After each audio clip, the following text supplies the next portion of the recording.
That signal is not a beeper.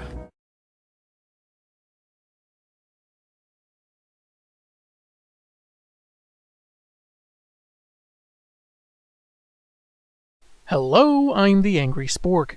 This show isn't just about me looking at comics I've already read, or picking them out of desperation to fill out each season. No, sometimes I review comics based on the concept, whether it merely piques my interest, or in the case of today's book, is so weird its very name makes you stare into the void due to the sheer absurdity. I'm taking issue with Lobocop, a one-shot with no canon but its own, wherein the main man gets a high-tech upgrade. Let's see if this comic makes us want to turn the page, or turn our heads.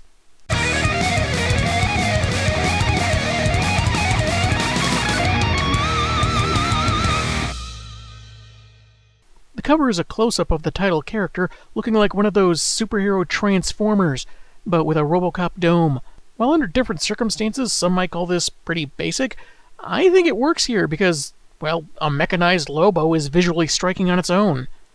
If he transforms into his own bike, I might have to award extra points, especially if he tries riding his normal bike in bike form.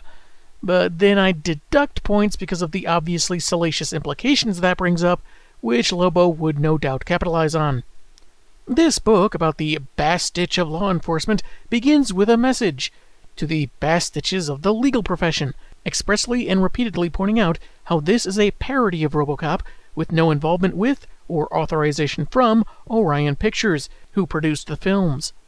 It's the lack of a quasi-vulgar disclaimer like this that prevented the release of my own dystopian crime opus about a homeless man that deals out punishment to lawbreakers in Hobocop. Written by Alan Grant, with art by Martin Emond and Digital Chameleon, we begin with a newscast from, well, spoofs of Walter Cronkite and Connie Chung, at least their names, Chuny Kong and Kronk Waltite, discussing the skyrocketing crime rate in the city of Detroit. They get a word from, Gah, what the expletive? Who left Pat Robertson out in the sun all day? This is Police Chief Ollie, who is also president of the company Ollie Consumer Stuff, OCS for short. And that Robertson joke I just made is actually pretty apt, since he blames the city's problems on sinners in the old part of town, who are beyond redemption and can, yea verily, stew in their own juices. Said by someone who looks like he spent too long in the food dehydrator. After a commercial for OCS's new VR division, advertising the chance to get virtual frisky with famous celebrities, we go to a bar in Old Detroit, where police officers are tossed out through the roof with the tiles spelling out the sound effect, which is wonderfully creative. They, and many of their fellow boys in blue, have been trounced by Lobo, who demands the barkeep provide more booze. The proprietor in question suggests he goes home, since he's been binge drinking 5 days straight, and his liver couldn't possibly hold out. The bounty hunter responds by throwing the little guy through the roof, chucking a keg that's about as tall as he is, tossing that through the roof, and letting out an enormous belch like it was an anime attack. Though I wonder if that was supposed to be some kind of spice-laden brew, because he reacts like a cartoon character that just ingested a bucket of chili peppers. Alarm bells, fire in his mouth, turning red while exuding steam, then falling over. These latter-day Tex Avery cartoons got really weird. It's here we get our title page, where the logo features the character's chain, but the meat hook is replaced by a book, Law and the Future Thereof, written by A. Bastitch. Wait, has Lobo been insulting people all this time by referring to them as a writer he doesn't like? With a pile of officers and some confused medics in the back, Chief Ollie watches as a woman in a cocktail dress checks Lobo with a stethoscope. Can you save Hermes, Dr. Good and Sexy? I told you my name is Dr. Cahill. This is Dr. F*XX? What? Oh, I get it. The censoring, the two X's. Clearly her name is Dr. Fasterix, and obviously her name is typed like that to save bubble space. This is a case she's heard of, but before now has never seen. This man just plain partied himself to death. And yet the FCC did nothing when Wayne and Garth kept encouraging people to party on with no regard to what it would mean for the unsuspecting public. An intoximeter machine tests the body, then melts, then tenders its resignation, confirming that Lobo's body took too much strain from all the fighting, all the women that I guess he was with before the story started, and enough booze to turn his blood into near pure alcohol. If they water it down, they'll create for themselves a new limited edition IPA, Zarnian Stout. His brain will be dead in a few minutes, and the chief gets an idea, deciding to take the maniac to OCS research labs for the project. It involves putting organic brains in robot bodies, but all the subjects so far became liberal bleeding heart hippies. And a Dalek, apparently. If they're failures, I'm not sure why they're locked up instead of just destroyed or something. Maybe the scientists are really committed to visual gags. Anyway, Ollie's certain Lobo, evil incarnate, would make the best possible robot police officer. Interpret that line from a 1994 comic as you will, folks. Preferably within reason. They pop open the alien's skull and find a brain, about the size of a tennis ball, with a pair of radio receiver headphones, tuned to a metal rock station. When Fasterix takes the phones, wondering who'd do that to themselves, the brain gets irate, jumping out of the skull, slapping the dock around to get its music back, and plopping back into Lobo's head. The chief figures this fixation may be useful in controlling their test subject, and they proceed with the transfer. Sometime later, a gang of corpulent goons are angry that a grocer named Mario didn't pay the street tax, so destroy the store with missiles, which they intend to charge him for as well. Now with the shop destroyed, he's going to have to go back to the Mushroom Kingdom to look for more gold coins. It's a real shame. He just got out of that life, too. Though one must wonder how these goons expect him to pay next week when his business is destroyed, but there's little time to ponder that query, as they're stopped in the road. Prime Directive. Prevent all antisocial action. Super Prime Directive.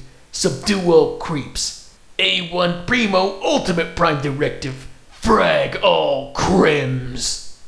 Mega Ultra S Tier Prime Directive. Don't use oil in boiling spaghetti. It prevents the sauce from sticking to the noodles. Our first formal look at the bionic bruiser is certainly something. B.O. on his pectorals, an iron cross, what kind of looks like an alien ghost or ethereal skull pin. It encapsulates the premise of basically merging these two properties and visually executes it about as well as one could hope. Outlandish, menacing, but not taking itself too seriously.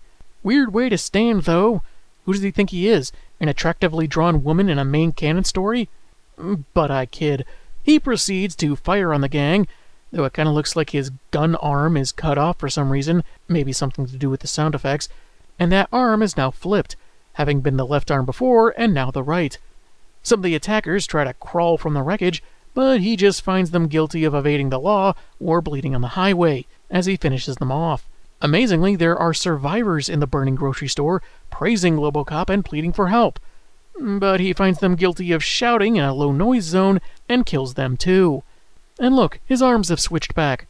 It's a transformer! The news at 11, on page 11, reports on this new justice machine, asking for Chief Ollie's guarantee that the nigh-indestructible powerhouse will not turn on the innocent. The old man openly admits to controlling Lobo with his favorite music, and how the evil degenerate is the future of justice. Unfortunately, it's Batman v Superman Dawn of Justice. After an ad where a guru claimed an angel told him to ask for much money, pleading for people to send as much as they can afford, but to kiss off if they're seeking peace of mind, except he didn't really say kiss, a guy is being chased by armed punks, who stop at the sight of old Robo Lobo and follow his order to drop their weapons. But he wastes them anyway. Holy heck, he hardly hesitated! Then the cop kills the pedestrian for unnecessary alliteration. I think I should be careful, just in case he deals out similar punishment for bad puns. From there, he kills people for walking too fast or too slow, driving, not driving, even a couple just standing still. Eventually, an enormous protest ensues in the streets, with a long rolled-up petition of 250,000 signatures demanding the murderous machine be shut down. Lobo decides to file it by shoving it down the lead protester's gullet. He then tells the rest of the crowd that their gathering is illegal, and they have 10 minutes to disperse. Though, of course, it doesn't look like he even gives them 10 seconds before firing on them from a machine gun that emerges from his crotch. It's this kind of witty commentary that Alan Grant never got to showcase in his Batman work. You know, 'cause Batman hates guns and all. Someone, possibly a general or other military leader, is in a phone booth calling OCS about Lobocop going berserk and killing anything that moves. But Ollie, on the other end of the line, fails to see the problem, as Bo approaches the booth and takes out the occupant. As old DeTrout goes up in flames and the rampage continues, Ollie tells the saucy doctor that this was what he programmed Lobo to do: wipe people out so long as the rock music station keeps playing in his head, until there's no one left. Turns out his company bought the entire district on the cheap on condition of vacant possession, a real estate term for a property being free of occupants or belongings, at which point immediately given to the buyer for their use. As Fasterix does her makeup, she asks if this is for redevelopment as Yuppie City, but Ollie actually intends to create a parking lot of about 57 million spaces. At about $13 for 4 hours, it'll be a moneymaker for sure, with no one left alive to retaliate. The doc finds this monstrously immoral, so the chief offers her 2,000 spaces of her own if she sleeps with him, which she accepts. If she really wanted those profitable spaces so badly, as a doctor she could have easily slipped him something to knock him out, then claim he rocked her world later when he wakes up. Either she's not smart enough to have thought of that, or she didn't really care about letting some old perv get his jollies. I guess OCS let Lobo keep his bike, because he flies it into an illegal football game and orders spectators to the nearest precinct immediately. But since 1 second passes, he carpet bombs the stadium and uses his Lobo vision to confirm that old DeTrout and everyone in it is dead. With that, Chief Ollie gives the go-ahead for at least a dozen trucks to start dumping concrete, with Lobocop getting stuck in it. Now, of all times, he hesitates to deal out lethal force as goop levels keep rising, and the chief tells him that he's served his purpose, and with the unmassacred part of the city thinking he's a menace, it's time he was stopped. Bo vows to get free and deal with the elderly lawbreaker, flipping the bird as the concrete completely overtakes him. Must be fast-drying and self-smoothing concrete, too. Gazing at the beautiful sight, Ollie asks the stupid sexy doctor if she'd like another 2,000 parking spaces. I had sex! We see the Mechano Man in the concrete as it hardens, alongside narration from the two mid-canoodling. The doc recalls how Lobo was programmed to keep up his slaughter so long as his radio implant played that angry music, like how when she removed the device and the brain went bonkers to get it back, and how concrete can block radio waves. Ollie's fun is spoiled when he realizes where she's going with this, and pavement begins cracking under Lobo's mighty flex of his titanium body. This could have been avoided if they eased him into an easy listening station. A little John Denver goes a long way. He busts out of the ground, demanding to know who shut off his music, and wastes the construction crew gathered there. Ollie apparently had a camera set up over the site because it's playing on a monitor in his room to confirm Fasterix's suspicions. Just before Lobo busts through the wall. He's in his right, normal, standard mindset, the OCS programming nullified, and he's hankering for some revenge. The chief uses a remote to detonate a bomb placed in his head as a failsafe, but the explosion doesn't stop the rest of the body, as it grabs the conspirators and carries them to the doctor's lab. I guess the brain moved itself somewhere else in the chassis, because before long, it's back in Lobo's body, lamenting his hangover. But there's still that retribution he wants, so he tries his own hand at surgery on Ollie and the doc, putting their heads in the robotic frame. Good thing they're dead, because otherwise the sex would have been even weirder. Kronk and Chooney report on hundreds of thousands of dead in Old DeTrout when Lobo crashes their newscast. Literally. With an ill-fitting suit and a big old grin, Lobo tells the people he's going to show what happens when someone decides to take advantage of his love of the drink, then smushes the anchors' heads together before taking off. He only did that because he heard someone named Kronk was on TV, and he was disappointed that it was not the guy from The Emperor's New Groove.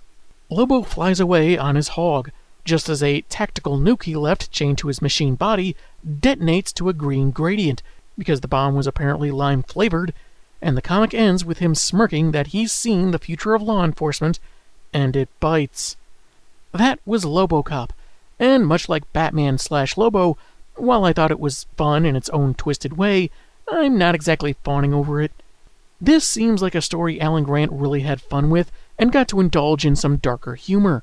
There's plenty of blood and gore, but in a cartoonish manner which, for some, might lessen its intensity. It has very swift pacing, but the story isn't so complicated that it's hurt by it much. Most everyone is a caricature, not requiring deep backstories or complex motivations. lust for money and power, rampant corruption, and a populace placated into apathy while chaos ensues. Nothing new to dystopia-based stories. The book relishes in its comedic reasoning, from the absurdity to turning an entire city into a profitable parking lot, to Lobo being controlled with rock music, and the lack thereof being the impetus for him overcoming the programming. Oh, for want of a bat hypnocoin. Some may forget or overlook that much of the Robocop franchise included a lot of satirical social commentary. It wasn't always just action for action's sake. The first movie, and some of the live-action TV series from what I recall, featured shamelessly dishonest advertising, commerce, and business in a future world of advanced technology, commanded largely by corporate greed. Ooh, looks like Reaganomics is making a comeback. You could argue this book has social commentary of its own, the chief law enforcement officer also being the head of a huge conglomerate, human life being tossed away for the profit of a select few by design, laws which only harm the common citizens and don't apply to the ones making or enforcing them. Good thing we don't experience anything like that in the real world, right, folks? Right? Right! That said, it felt like these were really just exaggerations of Robocop's various themes, like everything else, whether or not Grant actually agreed with the film's assertions, because, parody. Like how Austin Powers exaggerated James Bond's gadgetry and libido. Though Ollie pleading for his life that he's just a natural outcome of capitalism could be both. And please, no bickering about Marxism or socialism. In my experience, a lot of people who use that as their default remark tend to not really understand what either of those terms really mean, because they heard them from some talking heads who distort reality for profit. Which kind of goes to show how prophetic some of these satirical elements turned out to be. The art is fitting, if nothing else. Unrealistic and hyperbolic in different respects to body proportions, bombastic and clever with its effects, and sometimes crude, which is part of Lobo's deal. Though I'm not a huge fan of the aesthetics. Because it's so stylistic, I can't say I found anything that'd classify as an actual mistake, except perhaps when Dr. Fasterix had nothing on under the bedsheet, but suddenly seemed to have some clothes on in the next panel. I think maybe that was done to cover her up in that particular shot, possibly to take care of an oversight at the last minute. This book has a certain charm insofar that it lampoons a beloved sci-fi movie, though some of it's a bit more crass than I typically prefer. It's not awful, and Lobo fans will likely enjoy it. I just didn't care for it all that much. I'm the Angry Spork, and man, have I got issues.